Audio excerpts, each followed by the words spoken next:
Hello guys, welcome back. இன்றைக்கி நம்ம take cook பிஎல்எஃப்எஃப் தான் பார்க்க போகிறோம். Stay with me.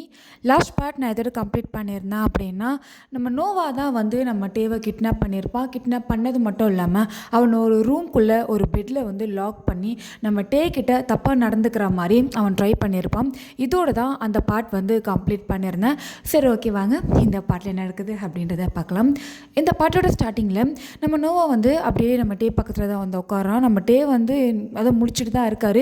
அவருக்கு வந்து இந்த நோய் ஏன் இந்த மாதிரி பண்ணுறான் அப்படின்றதே வந்து சுத்தமாக பிடிக்கல. ஒரு மாதிரி பயத்தோடு அப்படியே அந்த பெட்டில் படுத்துட்ருக்காரு. ரொம்ப வந்து பயப்பட ஆரம்பிக்கிறாரு. அவருக்கு கை கால்லாம் உதற ஆரம்பிக்குது. அதை பார்க்குற நோவாவுக்கு வந்து இன்னமும் வந்து ரொம்ப ஹாப்பியாக இருக்குது. பரவாயில்ல, அந்த ஜேகே ஏன் என்னை அடித்தான் அப்படின்ட்டு நான் ரொம்ப நாள் யோசித்தேன். ஆனால் உன்னை இப்படி பார்க்கும்போது அவன்கிட்ட நான் அடி வாங்கினதில் தப்பே இல்லை. என்ன அப்படி பார்க்குற? ஓ, உனக்கு உண்மையே தெரியாதுல்ல? எப்படி தெரியும்? அதான் உன்னை தான் ஜேகே பர்சனலாகவே ப்ரொடெக்ட் பண்ணுறானே, நானே சொல்கிறேன் அப்படின்னு சொல்லிட்டு நோவாக்கும் ஜேகேக்கும் நடுவில் என்ன பிரச்சனையாச்சு அப்படின்றத வந்து அப்படியே எக்ஸ்பிளைன் பண்ணுறான்.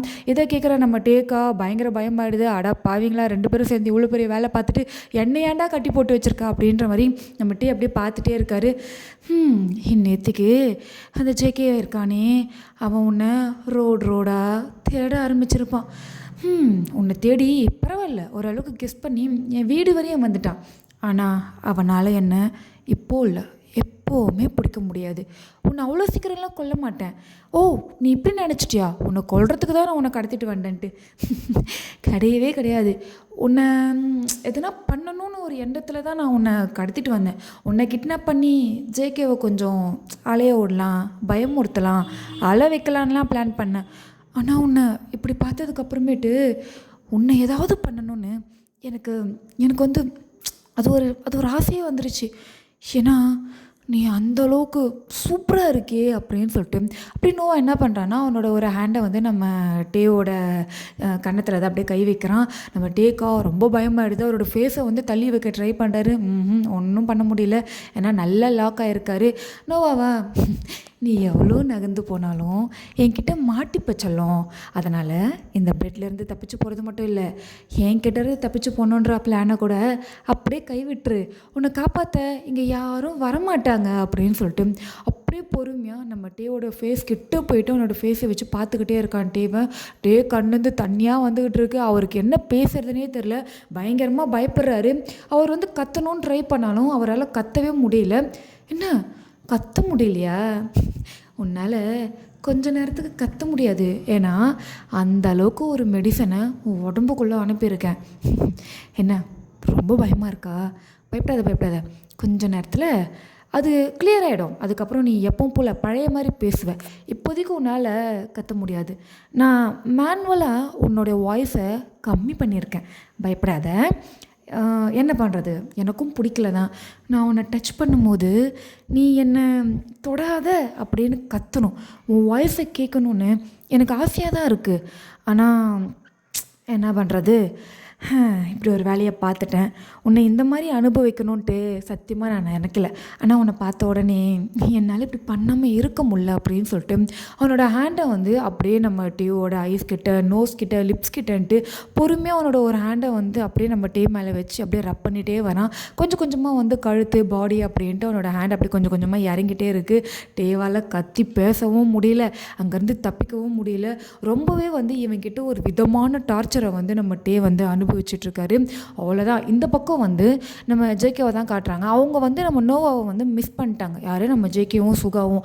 ஆனால் அவங்களுக்கு வந்து ஒரு அளவுக்கு இவன் மேலே பயங்கரமான டவுட் வந்துருச்சு. எந்த பில்டிங்குள்ளே போனால், இங்கே நிறைய பில்டிங்ஸ் இருக்கே அப்படின்னு சொல்லிட்டு 2 பேரும் வந்து ஸ்ப்ளிட் ஆகுறாங்க. நீ ஒரு பக்கம் போ, நான் ஒரு பக்கம் போகிறேன் அப்படின்னு சொல்லிட்டு ரைட் சைடு லெஃப்ட் சைடுன்னு சொல்லிட்டு 2 பில்டிங் பக்கமும் ஒவ்வொருத்தர் ஒரு பில்டிங்குள்ளே போகிறாங்க. அதாவது ரொம்ப காலியான வேர் ஹவுசஸ். அது வந்து இதுக்கு முன்னாடி ரன் ஆகிட்டு இப்போது அதை வந்து யாரும் யூஸ் பண்ணுறதில்ல.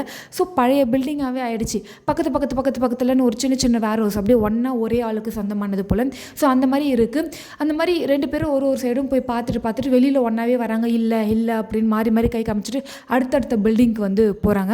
ஸோ ஃபைனலாக நம்ம ஜேகே போகிற பில்டிங்குள்ளே தான் நம்ம டேவும் இருக்கான். நம்ம ஜேகே வந்து உள்ளே என்ட்ரி ஆகும்போதே அந்த இடத்துல 2 பேர் வந்து ஃபோன் நோண்டிட்டு உட்காந்துட்ருக்காங்க. ஒரு சைடு ஆப்போசிட் சைடில் வந்து உட்காந்துட்ருக்காங்க. இது வந்து நம்ம ஜேகேக்கு வந்து டவுட் ஆகிடுது. இது ரன்னிங்லேயே இல்லை, இவனுங்களை பார்க்கறதுக்கு செக்யூரிட்டி மாதிரியும் இல்லை, நார்மலாக இருக்கானுங்க. அதுவும் இல்லாமல் ஃபோன் பார்க்குறதுக்கு இடம் இல்லாமலாம் இதுக்குள்ளே வந்து உட்காந்துட்ருக்கானுங்க, யாராக இருக்கும் அப்படின்னு சொல்லிட்டு நம்ம ஜேகே வந்து தைரியமாக உள்ளே வந்துடுறாரு. சரி யாருன்னு தான் விசாரிச்சுட்டு போயிடலாமே அப்படின்ட்டு நம்ம ஜேகேவை பார்த்த உடனே இவனுங்க 2 பேருக்கும் ஜேகே யாருன்றது தெரியல. ஸோ அவனுங்க 2 பேரும் என்ன சொல்கிறாங்கன்னா, யார் நீங்கள், எதுக்கு எங்கள் ப்ராப்பர்ட்டிக்குள்ளே வந்தீங்க அப்படின்ற மாதிரி பேசுகிறாங்க. நம்ம ஜேகே மைண்ட்லையா, என்ன இவனுங்க ப்ராப்பர்ட்டியா, ஒருவேளை உண்மையிலே இவனுங்களது தான் போல், நம்ம தான் தேவையில்லாமல் வந்துட்டோமோ அப்படின்னு சொல்லிட்டு இவர் நார்மலாக பேசுகிறாரு. இல்லை நான் ஒருத்தரை தேடி வந்தேன், அவங்க இந்த பக்கம் வந்து தான் திடீர்னு காணாமல் போயிட்டாங்க, இதுக்குள்ளே வந்தவங்களுன்னு ஒரு டவுட், அதனால தான் வந்தேன், நீங்கள் இல்லை, ஓகே நான் கிளம்புறேன் அப்படின்னு சொல்லிட்டு நம்ம ஜேகே அங்கேருந்து திரும்பும்போது ஒரு மாதிரி அணுத்துற மாதிரி சவுண்டு கேட்குது. அதாவது நம்ம டே வந்து அங்கே இருக்கிற ஒரு ரூம்குள்ளே தான் நம்ம டே இருக்கார் இல்லையா. டே வந்து அவரால் பேச முடியல, ஆனால் அவர் வந்து பேச ட்ரை பண்ணுறாரு. அந்த ஒரு லோவான வாய்ஸ் வந்து நம்ம ஜேகேக்கு நல்லாவே லைட்டாக கேட்குது. என்னமோ இங்கே கேட்டுதே அப்படின்னு சொல்லிட்டு அப்படியே கண்ணை மூடி அப்படியே நின்றுக்கிட்டே இருக்காரு. ஏதோ ஒன்று இங்கே இருக்கே, ஒரு மாதிரி டிஸ்டர்ப்டாக இருக்கே, ஏன் இங்கேருந்து என்னால் போக முடியல, எனக்கு ஏன் போக தோண மாட்டேங்குது அப்படின்னு சொல்லிட்டு ஒரு மாதிரி கண்ணை மூடிட்டு இருக்கேன். இவனுங்க 2 பேரா, லோ போகிறேன்னு சொன்னீங்களே, யார் நீங்கள், முதல்ல யாரையோ தேடி வந்தீங்க, ஓகே அவங்க இங்கே இல்லை கிளம்புறேன்னு சொல்லிட்டு எதுக்கு இங்கே நிற்கிறீங்க, ஒழுங்கு மரியாதையே போங்க சார், இங்கேருந்து இங்கெல்லாம் வரக்கூடாது, எங்களோட ப்ராப்பர்ட்டிக்குள்ளே வந்தவங்களை நான் போலீஸில் கம்ப்ளைண்ட் பண்ணுறோம் அப்படின்ற மாதிரி 2 பேரில் ஒருத்தன் வந்து பயங்கரமாக மிரட்டுறான் நம்ம ஜேகேவை. நம்ம ஜேகே அதெல்லாம் வந்து காதில் வாங்குற மாதிரியே இல்லை. ஏதோ ஒரு சவுண்டு இப்போ கேட்டுது, ஒரே ஒரு சவுண்டு மட்டும் கேட்டுது, என்ன சவுண்ட் அது அப்படின்ட்டு நம்ம ஜேகே அப்படியே அதாவது அந்த சவுண்டு என்னது அப்படின்றத வந்து ரொம்ப உன்னிப்பாக கவனிக்க ஆரம்பிக்கிறாரு. இங்கே நம்ம ஜேகே வந்துட்டான் அப்படின்றது வந்து நம்ம டேக்கு தெரியாது. ஆனால் யாரோ ஒருத்தவங்க வெளியில் வந்திருக்காங்க. வெளியில் இருந்த 2 பேர் வந்து அவன்கிட்ட வந்து பேசுகிற சவுண்டு வந்து இவங்க உள்ளே இருக்கிறவங்க எல்லாருக்குமே கேட்குது. நோவாவால் ஏஞ்சி வெளில போக முடியல, ஏன்னா அவன் வெளியில் யார் இருக்காங்கன்னு இவனுக்கு தெரியாது இல்லையா. ஸோ அவன் வந்து என்னென்னா நம்ம டேவை வந்து எப்படி இன்னும் வந்து கொஞ்சம் டார்ச்சர் பண்ணான் அப்படின்ற மாதிரி தான் வந்து அவன் வந்து நினச்சிட்டு அப்படியே இது பண்ண மாதிரியே, அதாவது அவனுக்கு வெளியில் பேசுறது கத்துறது எல்லாமே கேட்குது. ஒருத்தர் வந்திருக்காங்க, நம்ம பசங்க அவங்ககிட்ட பேசி அனுப்பிச்சிருவாங்க அப்படின்னு சொல்லிட்டு அவன் அதை பெருசாக கண்டுக்கல. கொஞ்சமாக வந்து நம்ம டேவோட நெக்கு கிட்டலாம் அவன் வந்து லைட்டாக கிஸ் பண்ண ஆரம்பிக்கிறான். அதாவது அந்த கிஸ் வந்து கொஞ்சம் லைட்டாக கடிச்சு தான் அவன் வந்து கிஸ் பண்ணுறான். அதாவது அந்த பைட் மார்க்ஸை வந்து அவனோட கழுத்தில் லைட்டாக கொடுத்துட்ருக்கான். இது டேக்கு வலிக்கவும் வலிக்குது. ஆனால் நம்ம டே வந்து கிஸ் பண்ணிட்டார், வெளியில் யாரோ வந்திருக்காங்க, இவனுங்க ஆள் இல்லாமல் வேறு யாரோ ஒருத்தவங்க வந்திருக்காங்க, இதை விட்டால் நம்மளுக்கு வந்து ஹெல்ப்புக்கு வேறு யாருமே கண்டிப்பாக வரமாட்டாங்க அப்படின்னு சொல்லிட்டு அவர் வந்து இந்த அணுத்துற சவுண்டை வந்து இன்னும் பயங்கரமாக கொடுக்குறாரு. இது வந்து நம்ம ஜேகேக்கு நல்லாவே கேட்குது. நம்ம ஜேகேவும் நல்லா ஃபீல் பண்ணுறாரு. அதாவது அவர் டே இருக்கான், இங்கே தான் இருக்கான்ட்டு கன்ஃபார்ம் பண்ணல, ஆனால் இங்கே ஏதோ ஒரு பிரச்சனை இருக்குது அப்படின்னு சொல்லிட்டு டக்குன்னு திரும்புகிறாரு. இவனுங்க 2 பேரும் நம்ம ஜேகேக்கு பின்னாடி தான் நின்றுட்டு இருப்பானுங்க. சார் நான் தான் சொல்கிறேன்ல, ஒழுங்காக கிளம்புங்க இங்கேருந்து அப்படின்னு சொல்ல இவர் என்ன பண்ணாருன்னா அந்த ரூமை பார்த்துடுறாரு. நீங்கள் தப்பாக எடுத்துக்கலன்னா நான் அந்த ரூமை மட்டும் பார்த்துட்டு போயிடுவா.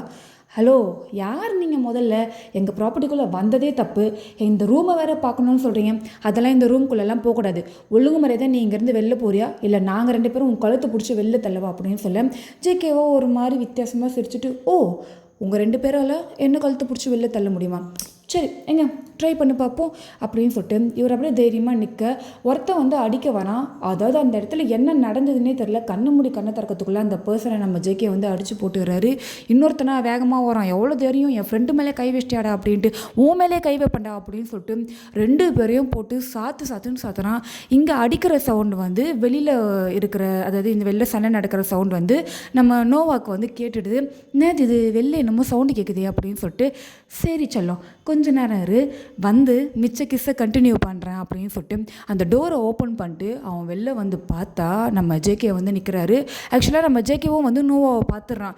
பார்த்த உடனே கன்ஃபார்ம் பண்ணிடுறான், இவன் இங்கே என்ன பண்ணுறான், அப்போ அந்த ரூம்குள்ளே யார் இருக்கா அப்படின்னு சொல்லிட்டு அதாவது இந்த 2 பேரை அடித்து போட்டு இவர் அங்கேருந்து ஒரு சும்மா ஒரு 5 அடி தான் அந்த ரூமு, நம்ம ஜேகேக்கும் அந்த ரூமுக்கும். அவன் அந்த ரூம் என்ட்ரன்ஸில் தான் நிற்கிறான் இல்லையா. அவன் வேகமாக என்ன பண்ணிடுறான்னா நோவா வந்து அந்த ரூம்குள்ளே ஓடிடுறான். இவனுங்க 2 பேரை அடித்து போட்டுட்டு நம்ம ஜேகே வந்து உள்ளே போகலாம் அப்படின்னு நினைக்கும் போது உள்ளே இருந்து கரெக்டாக நம்ம நோவா வந்து என்ன பண்ணுறான்னா நம்ம டேவை பிடிச்சி இழுத்துட்டு வரான். டே வந்து ஆஃப் நேக்கடாக இருக்கார். அதாவது அவர் மேலே வந்து ஷர்ட் மட்டும் இல்லை, அவரோட பாடியில் வந்து மேலே ஷர்ட் கிடையாது. ஸோ அப்படியே நிற்கிறாரு. ஒரு மாதிரி ரொம்ப ஒரு வித்தியாசமாக இருக்கார். அதாவது கொஞ்சம் தூங்கிட்டு இருந்த பர்சன் இப்போ தூக்க மாத்திரை எதனா போட்டு நடுவில் தூக்கத்துலேயே ஏஞ்சிட்டா எப்படி இருப்பாங்க அந்த மாதிரி ரொம்ப லேசியாகவே இருக்கார் பார்க்குறதுக்கு. ரொம்ப வந்து ஸ்டெயினாக வந்து இது பண்ணுறாரு. அவர் வந்து அவரால் நிற்க முடியல ஸ்டெடியாக. அந்தளவுக்கு வந்து கொஞ்சம் வீக்காக இருக்க மாதிரியே நின்றுட்டுருக்காரு. அவனை வந்து நம்ம நோவா என்ன பண்ணுறான்னா அவனோட கழுத்தை பிடிச்ச மாதிரி ஒரு கையை வச்சு பிடிச்சிட்டு ஒரு கையில் வந்து கத்தி வச்சுருக்கான். என் கிட்ட வந்தனா உன்னை கொன்னுடுவேன் ஜேகே அப்படின்னு சொல்லிட்டு டேவை பிடிச்சி வச்சுக்கிட்டு நம்ம ஜேகேவை வந்து பயமுறுத்திட்டு இருக்கான். நம்ம நோவாக்கா ரொம்ப பயமாயிடுது. அவன் வந்து ஜேகே எப்படி அப்படின்றது வந்து தெரியும்ல. அதாவது நோவா வந்து பயங்கரமான பிளான் போட்டு நம்ம டேவை தூக்கியிருப்பான். இவனுக்கு எப்படி இந்த இடம் தெரிஞ்சுது அப்படின்றது ஒரு டவுட்டை விட இவன்கிட்ட எப்படி நம்ம தப்பிக்கணும், இவனை வச்சு தான் நம்ம தப்பிக்கணும் அப்படின்ட்டு அவன் ஒரு பிளானோடு இருக்கான். ஜேகேவா பயங்கரமாக பயப்படுறாரு. இங்கே பாரு நான் உன்னை வந்து அடித்தேன்தான், நீ பண்ண தப்புக்கு தான் நான் உன்னை அடித்தேன். ஆனால் அன்றைக்கி நான் உன்னை உயிரோடு விட்டது தப்புன்ட்டு என்னை இதுக்கப்புறம் யோசிக்க வச்சிடாத. என் டேவை என்கிட்ட கொடுத்துட்டு நீ நீ போயிடு, நான் உன்னை விட்டுறேன், நான் உன்னை எதுவும் பண்ண மாட்டேன், நான் உன்னை எதுவுமே பண்ண மாட்டேன். என் டே எனக்கு ரொம்ப முக்கியம், அவனுக்கு ஒன்றுமே ஆகக்கூடாது, அவனை விட்டுரு. இது வரைக்கும் நீ அவனை என்ன பண்ணன்றதை கூட நான் உன்னை மன்னிச்சிடுறேன். ஆனால் என் டேவை மட்டும் என்கிட்ட விட்டுரு. அவனுக்கு எதனா ஆச்சுன்னா உன்னை மட்டும் இல்லை, உங்கள் அப்பனை உங்கள் அம்மா யாரையுமே உயிரோட விட மாட்டேன், எல்லாரையும் சாவடிச்சிருவேன்டா, எல்லாரையும் கொன்னுடுவேன்.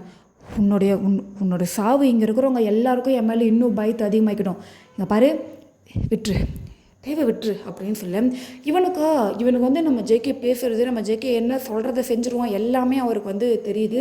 ஆனாலும் வந்து இவன் நம்மளை விட்டால் என்ன பண்ணுவான், அடுத்த முறை மறுபடியும் மாட்டி பண்ணியா அப்படின்னு சொல்லிட்டு ஒரு மாதிரி பதட்டத்திலே நிற்கிறான். அதாவது நோவா வந்து அவனுடைய மைண்ட்லேயே கிடையாது இவனை கொல்லலாமா வேணாமா அப்படின்ட்டு வேறு பயங்கரமாக யோசிக்கிறான். பிரச்சனை என்னென்னா இவன் கடத்தினா இவன் இவ்வளோ பண்ணியிருக்கான்றதை வந்து நம்ம ஜேகே கண்ணுக்கு முன்னாடி பார்த்துட்டாரு. இவன் நம்மளை கொன்னுடுவான் அப்படின்னு சொல்லிட்டு ஒரு கையில் இருக்கிற கத்தியை வந்து நம்ம டேவோட கழுத்துக்கிட்டே வச்சுருக்கான். நம்ம டே வந்து பாதி நம்ம ஜேகேவை பார்க்குறாரு. நம்ம ஜேகேக்கா பயங்கர பயமாயிடுது. ஜேகே ரொம்ப பதட்டமாக இருக்க, உன்னை இப்படி பார்க்குறது ரொம்பவே சந்தோஷமாக இருக்குடா அப்படின்னு சொல்லிட்டு நோவா வந்து பயங்கரமாக பேச ஆரம்பிக்கிறான். நம்ம ஜேகேவால் ஒன்றுமே பண்ண முடியல. சும்மா ஒரு 5 அடி தான் நம்ம டேக்கும் ஜேகேக்கும் நடுவில் கரெக்டாக எண்ணி ஒரு 5 அடி தான் இருக்குது. ஆனால் நம்ம டேவை வந்து அவரால் காப்பாற்ற முடியல. அப்படியே திருன்னு முழிச்சிட்டே இருக்காரு. என்ன பண்ணலாம் ஏது பண்ணலாம் அப்படின்ட்டு பயங்கரமாக யோசிச்சுட்டே இருக்காரு. அப்படியே வந்து அவனோட மைண்டை கொஞ்சம் டைவெர்ட் பண்ணணும், அவன்கிட்ட பேச்சு கொடுத்துட்டு பொறுமையாக கிட்ட போகலாம் அப்படின்னு சொல்லிட்டு நோவா சொல்கிறத கேளு, இது என்னோட ப்ராமிஸ், சத்தியமாக சொல்கிறேன், என் டே மேலே சத்தியமாக சொல்கிறேன், அவனை அப்படியே விட்டுட்டு இங்கேருந்து நீ போயிடு, நான் உன்னை எதுவுமே பண்ண மாட்டேன், இது என்னோடய சத்தியம்டா அப்படின்றாரு. எதுக்குமே வந்து நோவா விடுற மாதிரி இல்லை. இப்போ இவனை நான் விட்டுட்டு போனாலும் நீ என்னை தேடி கொன்னுடுவடா, எங்கள் அப்பாவையும் கொல்லுவ சொன்னியே, எங்கள் அம்மா என்ன நான் லவ் பண்ணுற பொண்ணை எல்லாரையுமே நீ கொல்லுவ, அதுக்கு இவனை கொன்னுட்டு நான் செத்துடலாம்ல, தப்பு இல்லைல்ல அப்படின்ட்டு இந்த நோவா பையன் சொல்ல இதை கேட்குற ஜேகேக்கா இங்கே பாரு, நான் போய் சொல்ல, நான் தான் என் டே மேலே சத்தியம் பண்ணி சொல்கிறேன்ல, நான் எதுவும் பண்ண மாட்டேன், என் டேவை விட்டுரு ப்ளீஸ்டா, என் டேவை விட்டுடு அப்படின்ட்டு சொல்ல. இப்படிலாம் கற்றுக்கூடாது ஜேகே, உண்மையாக சொல்லனா நான் கொஞ்ச நேரம் இந்த டே கூட இருந்தேன், நீ நினைக்கிற மாதிரிலாம் இல்லை. ஆனால் இவனை டார்ச்சர் பண்ணணும், உன்னை பயமுறுத்தணும், உன்னை அழ வைக்கணும், உன்னை கஷ்டப்படுத்தணுன்ட்டு தான் நான் இவனை கடத்தினேன். ஆனால் இவனை பார்த்த செகண்ட்லேருந்து இவன் கூட இப்போ நான் நின்றுக்கிட்டு இருக்க செகண்ட் வரைக்கும் இவனை அனுபவிக்கணும்னு தோணுது தெரியுமா. எனக்கு ஆனால் தோணுச்சு, நீ என்னை எவ்வளோ டார்ச்சர் பண்ண, எப்படிலாம் அடித்த, எனக்கு சமக்கம் வந்தது. ஆனால் இவனுக்காக நீ என்னை கொல்ல கூட கொண்டு இருக்கலாம், தப்பே இல்லைடா ஜேகே, சரியான பீஸை தான் பாய் ஃப்ரெண்டாக பிடிச்சி வச்சுருக்க. சரி கொஞ்ச நேரம் நான் அனுபவிக்கலான்னு பார்த்தேன், கரெக்டாக வேற வந்துட்டேன், அனுபவிக்க முடியல, ஆனால் இவனை நான் கொல்ல முடியும்ல அப்படின்னு சொல்லிட்டு அப்படியே அவன் கையில் இருக்கிற அந்த கத்தியை வச்சு நம்ம டேவை வந்து குத்தி கொண்டுடலாம் அப்படின்ட்டு கிட்ட வரான் பாருங்கள். நம்ம ஜேகேவா இங்கே பாரு, வேண்டாம் சொல்கிறத கேளு அப்படின்றாரு. கரெக்டாக ஒரு கன் ஷாட் சவுண்டு கேட்குது, நோவாவோட ஷோல்டர்லேயே ஒரு புல்லட் இறங்குது. இதை பார்த்த ஜேகேக்கா செம்ம ஷாக்கு. யாருன்னு பார்த்தா நம்ம சுகா தான், அவரும் வந்திருப்பார் இல்லையா. ஸோ அவர் வந்து ஃபைனலாக இந்த பில்டிங்காக தான் இருக்கும், அதுவும் ஜேகே வெளில வரலன்னு சொல்லிட்டு உள்ளே வந்திருப்பார். கரெக்டான டைம் பார்த்து நம்ம நோவா வந்து ஷூட் பண்ணோம் அப்படின்னு அப்படின்னு வெயிட் பண்ணியிருந்திருப்பாரு. அவனுக்கு வந்து அந்த புல்லட் பட்ட உடனே அப்படியே வந்து அது என்னதான் வந்து அவன் தைரியமாக பேசினாலும், ஆனால் அவன் வந்து சின்ன பையன் தான் இல்லையா? ஸோ அந்த அந்த ரத்தத்தை பார்த்தோன்னே அவன் பயங்கரமாக பயந்துடுறான். அப்படியே மயங்கி விழாத குறைய அப்படியே தரையில் விழுந்து கத்துன்னு கத்துறான். உடனே நம்ம ஜேகே என்ன பண்ணுறாருன்னா வேக வேகமாக வந்து நம்ம டேவை தான் பிடிக்கிறாரு. டேவும் வந்து அப்படியே மயங்கிடுறாரு. நம்ம சுகா வந்து நோவாவை பிடிக்க நம்ம ஜேகே வந்து டேவை பிடிச்சிடுறாரு. சுகா என்ன பண்ணுறாருன்னா உடனே போலீஸ்க்கும் கால் பண்ணுறாரு. ஒரு 10 மினிட்ஸில் வந்து போலீஸ் வந்துடுவாங்க. நான் இவனை ஹேண்ட் ஓவர் பண்ணிட்டு நான் வந்துடுறேன். நீ முதல்ல டேவை கூட்டிகிட்டு ஹாஸ்பிட்டல் போ. டேவை பார்த்தா ஏதோ ட்ரக் கொடுத்த மாதிரி இருக்கு, நீ கூப்பிட்டு போ அப்படின்னு சொல்லிட்டு எந்த ஹாஸ்பிட்டல் போகணுன்னு நம்ம சுகா சொல்லிடுறாரு. சரி ஓகே சீக்கிரமாக வந்துடுறா அப்படின்னு சொல்லிட்டு நம்ம ஜேகே வேகமாக டேவை தூக்கிட்டு அங்கேருந்து ஹாஸ்பிட்டல் தான் வராரு. ஸோ அந்த பில்டிங்லேருந்து கொஞ்சம் தூரம் தான், ஒரு 5 கிலோமீட்டர்ஸ் தான் இருக்கும். அந்த ஹாஸ்பிட்டல் வந்த உடனே சுகாவுக்கு தெரிஞ்சவங்க தான் அங்கே வந்து டாக்டராக இருக்காங்க. ஸோ இந்த விஷயம் வெளியிலாம் போகாது, நான் பார்த்துக்கிறேன் அப்படின்னு சொல்லிட்டு நம்ம டேவை உடனே அட்மிட் பண்ணுறாங்க. நம்ம சுகா வந்து சொன்ன மாதிரியே நம்ம டேக்கு வந்து லைட்டாக வந்து ட்ரக் கொடுத்துருக்காங்க. ஜேகே வந்து அப்படியே வெளியிலே வெயிட் பண்ணிட்டு இருக்காரு. நம்ம டே வந்து ஐசியூ வார்டில் இருக்காரு. ரொம்ப நேரமாக வந்து நம்ம டேக்கு வந்து ட்ரீட்மெண்ட் நடந்துட்டுருக்கு. எந்த டாக்டர்ஸும் வெளியில் வரல, யாருமே எதுவுமே சொல்ல மாட்டேங்கிறாங்க. ஜேகேக்கு ரொம்பவே வந்து பயமாக இருக்குது. அவர் இவ்வளோ தூரம் தூக்கிட்டு வந்திருப்பார், அவரோட காரில் தான் இந்த 5 கிலோமீட்டர்ஸ் வந்திருப்பார். எவ்வளவோ வந்து நம்ம டேவை எழுப்புறதுக்கு ரொம்ப ட்ரை பண்ணியிருப்பார். ஆனால் நம்ம டே வந்து எழுந்திரிச்சிருக்கவே மாட்டார். இதில் என்ன இன்னொரு பிரச்சனைனா, நோவா வந்து கீழே விழுவான் பார்த்தீங்களா, அப்போது வந்து அவன் கையில் இருந்த கத்தி லைட்டாக வந்து நம்ம டேவோடைய ஷோல்டரில் பட்டிருக்கும். லைட்டான்னு சொல்ல முடியாது, கொஞ்சம் நல்லா ஆழமாகவே வந்து பட்டிருக்கும். அதுலேருந்து வர பிளட் வந்து நல்லாவே லீக் ஆக ஆரம்பிச்சிருக்கும். ரொம்பவே பயந்து போன ஜேகே அப்படியே வெயிட் பண்ணிட்டு இருக்காரு. அந்த இடத்துக்கு நம்ம சுகாவே வந்துடுறாரு. என்னடா எதனா சொன்னாங்களா?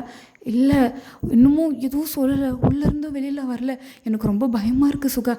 அதெல்லாம் ஒன்றும் இல்லைடா, பயப்படாத, நோவாவை போலீஸில் ஹேண்ட் ஓவர் பண்ணிட்டேன், நீ கொஞ்ச நேரம் வெயிட் பண்ணு, வந்துடுவாங்க, நம்ம என்னென்னு பார்க்கலாம், வெயிட் பண்ணு அப்படின்னு சொல்லிட்டு நம்ம ஜேகேக்கு வந்து சுகம் முடிஞ்ச வரைக்கும் சமாதானப்படுத்திட்டு அங்கேயே வெயிட் பண்ணிட்டுருக்காரு. ஸோ அங்கே இருக்க பாடி கார்ட்ஸ், நம்ம ஜேக்கோட பாடி கார்ட்ஸ் எல்லாருமே ஹாஸ்பிட்டலில் சரௌண்டிங்கில் அப்படியே நின்றுட்டுருக்காங்க. உள்ளே பயங்கரமாக ட்ரீட்மெண்ட் நடந்துட்டுருக்கு. ஒரு 1/2 hour கழிச்சு நம்ம ஜேகேவை பார்க்கறதுக்கு வந்து அந்த டாக்டர் வெளியில் வராரு. வெளியில் வந்தோடனே ஜேகே போய் கேட்குறாரு, என்னாச்சு, ஒன்றும் பிரச்சனை இல்லைல்ல அப்படின்னு சொல்ல. ஒன்றும் பிரச்சனை இல்லை சார், கரெக்டான டைமுக்கு தான் கூப்பிட்டு வந்திருக்கீங்க. அந்த கத்தி பட்டதெல்லாம் கூட பிரச்சனை கிடையாது. அவரோட உடம்புல வந்து அதிகமான ட்ரக்ஸ் வந்து கொடுத்துருக்காங்க. அதாவது டே வந்து கொஞ்சம் நேரத்துக்கு மயக்கமாகவே இருக்கணும்னு சொல்லிட்டு அந்த ட்ரக்கை வந்து அவங்க கொடுத்துருக்காங்க. முடிஞ்ச வரைக்கும் நாங்கள் மெடிசன்ஸ் கொடுத்து அதை நாங்கள் டிஃப்யூஸ் பண்ணியிருக்கோம். ஆனால் அது இன்னும் ஃபுல்லாக டிஃப்யூஸ் ஆகலை. இன்னமும் அவருக்கு வந்து அந்த டயர்ட்னஸ், அந்த ட்ரக் போனால் எப்படி நம்ம அவங்களோட உடம்பு வந்து மல்டிபிள் ஆகுமோ அந்த மாதிரி அவருடைய பாடி இப்போ கண்டிஷன் இருக்குது. உயிருக்கு எந்த பிரச்சனையும் இல்லை. எனக்கு தெரிஞ்சு அவருடைய பாடி கண்டிஷனை வச்சு பார்க்கும்போது ஒரு நாளைக்காவது அவர் கொஞ்சம் டயர்டாகவே இருப்பார். மற்றபடி வேறு எந்த பிரச்சனையும் இல்லை சார், அவர் ரொம்ப ரொம்ப நல்லா இருக்கார் அப்படின்னு சொல்லிட்டு நம்ம ஜேகேக்கு அப்போ தான் கொஞ்சம் நிம்மதியாகவே இருக்குது. நான் உள்ளே போய் பார்க்கலாமா? சார் இன்னும் ஒரு 10 மினிட்ஸில் அவருக்கு கொஞ்சம் லைட்டாக முழிப்பு வந்துடும். அதுக்கப்புறமேட்டு வார்ட் வந்து சேஞ்ச் பண்ணிவிடுவோம். அதுக்கப்புறம் நீங்கள் பாருங்கள், ஐசியூவில் இப்போ பார்க்கக்கூடாது சார் ப்ளீஸ் அப்படின்னு சொல்லிவிடும். ஜேகேவும் சரி ஓகே அப்படின்னு வெயிட் பண்ணுறாரு. அந்த கேப்பில் வந்து இந்த பக்கம் நோவாவை தான் காட்டுறாங்க. அவன் வந்து இப்போ போலீஸ் அரெஸ்ட் பண்ணியிருக்காங்க இல்லையா, ஸோ அவன் வந்து அங்கே இருக்க ஜெயிலில் இருக்கான். அங்கேருந்து வந்து நோவோட அப்பாவுக்கு வந்து கால் போகுது. அவருக்கு உண்மையாக இந்த விஷயம் தெரியாது, அவன் வந்து கிட்னாப் பண்ணியிருப்பான்ட்டு தெரியாது. அவரை அடித்து பிடிச்சி பையனை பார்க்கறதுக்காக ஸ்டேஷன் வராரு. வந்து பார்த்தா நோவா வந்து பிடிச்சி வச்சுருக்காங்க. ஷோல்டரில் வந்து புல்லட் போட்டிருக்கோம்ல. ஹாஸ்பிட்டல்லேயே அவருக்கு ட்ரீட்மெண்ட் நடக்குது. அந்த ட்ரீட்மெண்ட்லாம் முடிச்சுட்டு பையன்கிட்ட போய் பயங்கரமாக சண்டை போடுறாரு. ஒன்று யாரா தேவையில்லாமல் அவன்கிட்ட போய் வாயை கொடுக்க சொன்னது, எவ்வளோ பெரிய வேலையை பார்த்து வச்சுருக்க தெரியுமா அப்படின்னு சொல்லி இவனா அப்பான்னு கூட பார்க்கல, பயங்கரமாக பேசுகிறான். நீலாம் ஒரு அப்பனா, எனக்கு உனக்கு பிடிக்கவே இல்லை, உன் பையனை போட்டு அந்த அடி அடிச்சிருக்கான், அவனுக்கு ஃபோன் பண்ணி மன்னிப்பு கேட்டு என்னை விட்டது மட்டும் இல்லாமல் இப்போ நான் ஒரு சின்ன வேலை பார்த்து வச்சுருக்கேன், இதுலேருந்து கூட உன்னால் என்னை ஹெல்ப் பண்ண முடியாதா?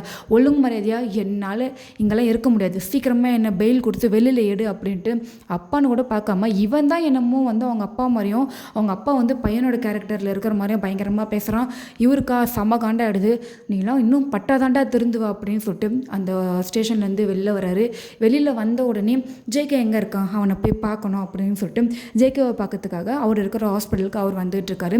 இந்த சைடு வந்து வார்டு வந்து சேஞ்ச் பண்ணிடுறாங்க. ஆனால் இன்னமும் வந்து நம்ம டே வந்து கண்ணை முழிச்சு பார்க்கல. உடனே டாக்டரை வர வச்சு நம்ம ஜேகே பயங்கரமாக சண்டை போடுறாரு. 10 நிமிஷத்தில் கண்ணை திறந்து பார்ப்பான்னு சொன்னீங்க, 20 மினிட்ஸ் கிட்ட ஆகுது, இன்னமும் அவன் கண்ணை திறக்கல, என்ன தான் சார் நினச்சிட்டு இருக்கீங்க, என்ன ஆச்சு அப்படின்னு சொல்ல அவர் என்ன சொல்கிறாருன்னா, சார் இங்கே பாருங்கள், அவரோட பாடி கண்டிஷனை வச்சு நான் நான் ஒரு 10 மினிட்ஸ் ஆகும்னு சொன்னேன் தான், நான் இல்லைன்னு சொல்லலை. ஆனால் அவரோட உடம்புல இருக்கிற ட்ரக் குறையணும் இல்லை சார். ஒருவேளை அதனால கூட அவருக்கு கொஞ்சம் ப்ராப்ளமேட்டிக்காக இருக்கலாம். அவரோட பிளட்டை எடுத்து நான் மறுபடியும் டெஸ்ட்டுக்கு அனுப்பியிருக்கேன். ஆனால் உயிருக்கு எந்த பிரச்சனையும் கிடையாது. என்னை நம்புங்க சார், நான் உங்ககிட்ட எதையும் மறைக்கல. அவர் இப்போ நல்லா ஹெல்த்தியாக தான் இருக்கார். ஆனால் அந்த ட்ரக் அவரை கொஞ்சம் டயர்ட்னஸாகவே வச்சுக்கும். அவர் அவ்வளோ சீக்கிரம் கண்முழிக்க வைக்காது. ரொம்ப லேசியாகவே இருப்பாங்க. அதாவது அவங்கள பொறுத்த வரைக்கும் அவங்க தூங்கிட்டு இருக்காங்கன்ற ஒரு எண்ணம் இருக்கும். ஆனால் பாடி அப்படி தான் ஒரு மாதிரி டயர்டாக இருக்கும். அது அந்த ட்ரக் அப்படி தான் சார் பண்ணும். ஒரு கொஞ்சம் நேரம் இருங்க சார், கண்டிப்பாக கண் முழிச்சிடுவார். நாங்கள் முடிஞ்ச வரைக்கும் எல்லா ட்ரீட்மெண்ட்டும் கொடுத்துட்டு தான் இருக்கோம். பயப்படாதீங்க சார், நான் வேணால் உங்கள் கூடவே கூட இருக்கேன் அப்படின்ட்டு அந்த டாக்டரும் வந்து நம்ம ஜேகேவை சமாதானப்படுத்திட்டு போயிடுறாரு.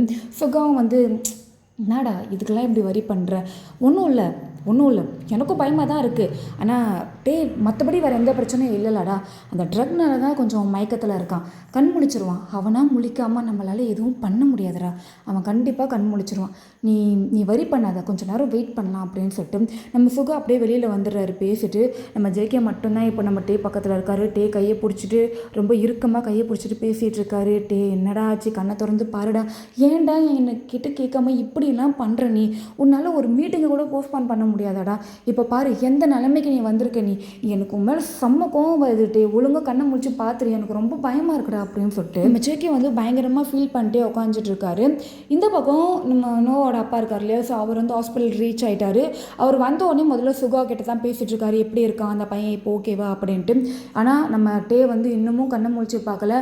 இருக்க நம்ம ஜேகேக்கு வந்து ரொம்பவே வந்து பயமாயிடுது. சுகா என்ன பண்ணுறாருன்னா நோவோட அப்பாவை வந்து உள்ளே கூட்டு வராரு. அந்த ஆளை பார்த்த உடனே நம்ம ஜேகே வேகமாக போயிட்டு அவரோட ஷர்ட் காலரை பிடிச்சி பயங்கரமாக சண்டை போடுறாரு. பெரிய இவன் மாதிரி பேசினேன், அந்த பேச்சு பேசினேன், நான் உன் வீட்டுக்கு வந்தப்போ உன் புள்ள தாண்டா இவ்வளோ வேலையை பார்த்து வச்சுக்கிறான், எனக்கு இருக்கிற கோவத்துக்கு இப்போ மட்டும் கன்னு என் கையில் இருந்ததுன்னு வச்சுக்கோங்க, மொத்த புல்லட்டையும் உன் உடம்புக்குள்ளே இறக்கிட வேண்டாம், உன்னை மட்டும் இல்லை உன் பிள்ளையையும் விட மாட்டேன்டா நான், என்கிட்ட மூச்சு பேச்சு இல்லாமல் இப்போ படுத்துக்கிட்டு இருக்கான், இதுக்கு காரணமே உன் புள்ள தாண்டா, உன்னையும் விட மாட்டேன் அவனையும் விட மாட்டான், அவனை 2 பேரும் சாவடிச்சிடறான்டா நான் அப்படின்னு சொல்லிட்டு இங்கே அவர் பயங்கரமாக கோவப்படுறாரு. சுகாதான் குறுக்க பூந்து டே உட்றா இந்த மாதிரிலாம் பண்ணாதரா அப்படின்னு சொல்லிட்டு அவர் நடந்ததெல்லாம் சொல்கிறாரு. அவங்க பையன் பண்ணது இவருக்கே தெரியாது, இப்போ தான் அதுக்கு தண்டனை அனுபவிச்சுட்டு அவன் தான் ஜெயிலில் இருக்கான்ல, நீ கோவப்படாத ஜேகே, முதல்ல டேவோட உடம்பு தான் நமக்கு முக்கியம், இப்போ நம்ம கண்ணு முடிச்சு பார்க்கணும், நம்ம டேவை தான் பார்க்கணும், வேறு எதையும் நீ யோசிக்காத அப்படின்னு சொல்லிட்டு நம்ம சுகாவும் வந்து எல்லாத்தையும் சொல்கிறாரு. இவரும் வந்து சாரி கேட்குறாரு, என் பையன் பண்ணது பெரிய தப்பு தான், இதுக்கப்புறம் இந்த ஒரு தப்பு நடக்காமல் சத்தியமாக நான் பார்த்துக்கிறேன் ஜேகே, ப்ளீஸ் என் பையனை எதுவும் பண்ணிட்டாத, எனக்குன்னு அவன் ஒருத்தன் மட்டும்தான் இருக்கான், ப்ளீஸ் ஜேகே அப்படின்ட்டு ரொம்ப வந்து கைண்டாக வந்து கேட்குறாரு. நம்ம ஜேகேவா எதுக்குமே வந்து அசைகிற மாதிரி இல்லை, என் கண்ணை முழிக்கிட்டோம் அதுக்கப்புறம் உங்களுக்கு இருக்குடா அப்படின்னு சொல்லிட்டு அப்படியே நம்ம பக்கத்துலேயே மறுபடியும் வந்து உட்காந்துறாரு. இவரும் கொஞ்சம் நேரம் வெயிட் பண்ணி பார்த்துட்டு சரி நான் கிளம்புறேன், நான் அப்புறம் வரேன் அப்படின்னு சொல்லிட்டு அவரும் அங்கேருந்து போயிடுறாரு. கண் முழிச்சோன்னே எனக்கு இன்ஃபார்ம் பண்ணுங்கள், நான் வந்து பார்க்குறேன் அப்படின்ட்டு அந்த பர்சன் அங்கேருந்து போயிடுறாரு. இங்கே நம்ம ஜேகேவா அப்படியே நம்ம பக்கத்துலேயே உட்காந்துட்டு இருக்காரு பாருங்க. கையை பிடிச்சிக்கிட்டு அப்படியே லைட்டாக அவரோட ஐஸை க்ளோஸ் பண்ணிட்டு அப்படியே உட்காந்துட்டு இருக்காரு. நம்ம டேவோட கை மட்டும் லைட்டாக அசையுது, அதாவது அவரோட ஃபிங்கர்ஸ் வந்து நம்ம ஜேகேவோட ஹேண்டை வந்து கொஞ்சம் லைட்டாக டச் பண்ணுற மாதிரி இருக்குது, என்னன்னு தெரியலையே அப்படின்ட்டு நம்ம ஜேகே வந்து திடீர்னு முழிச்சு பார்க்குறாரு. பார்த்தா நம்ம வந்து பொறுமையாக அவரோட ஐஸை ஓப்பன் பண்ணுறாரு. அவர் ஓப்பன் பண்ண உடனே பக்கத்தில் இருக்கிறது வந்து நம்ம ஜேகே தான். ஜேகேவை பார்த்த உடனே அப்படியே பயங்கரமாக அழ ஆரம்பிச்சிடுறாரு. அழுதுகிட்டே வேகமாக அப்படியே மூவ் ஆகி நம்ம ஜேகேவை டைட்டாக ஹக் பண்ணிக்கிறாரு. ஜேகேவும் வந்து திருப்பி ஹக் பண்ணிக்கிறாரு. ஒன்றும் இல்லைடா பயப்படாத, நான் பக்கத்தில் தான் இருக்கேன், ஒன்றும் இல்லை உனக்கு ஒன்றுமே ஆகலைடா, ஏன் பயப்படுற அப்படின்னு சொல்லிட்டு ஜேகே முடிஞ்ச வரைக்கும் நம்ம டேவை வந்து சமாதானப்படுத்திட்டு இருக்காரு. டேவோட அந்த ஹக்லேயே வந்து நம்ம ஜேகேக்கு நல்லாவே புரியுது ரொம்பவே பயந்து போயிருக்கான் அப்படின்ட்டு. ரொம்பவே வந்து டைட்டாக ஹக் பண்ணுறாரு. நம்ம ஜேகேவால் மூச்சு விட முடியல, அந்த அளவுக்கு நம்ம வந்து ரொம்ப டைட்டாக ஹக் பண்ணுறாரு. ரொம்ப பயந்து போயிருக்காரு. நம்ம டேவோட கையெல்லாம் வந்து பயங்கரமாக நடுங்குது. ரொம்பவே வந்து கட்டி பிடிச்சிட்டு பயங்கரமாக அழுகுறாரு. ஒன்றும் இல்லை பயப்படாத, ஒன்றும் இல்லைடா, ஒன்றும் இல்லை, நான் உன் பக்கத்தில் தாண்டா இருக்கேன், நான் உன் ஜேகே தாண்டா, சத்தியமாக நான் உன் ஜேகே தாண்டா அப்படின்னு சொல்லிட்டு இவரும் சமாதானப்படுத்திட்டு இருக்காரு. ஓகே கைஸ், இதோட இந்த பார்ட் கம்ப்ளீட் பண்ணிடுறேன். நெக்ஸ்ட் பார்ட் வந்து சீக்கிரமாக பார்க்கலாம். Tata, bye bye.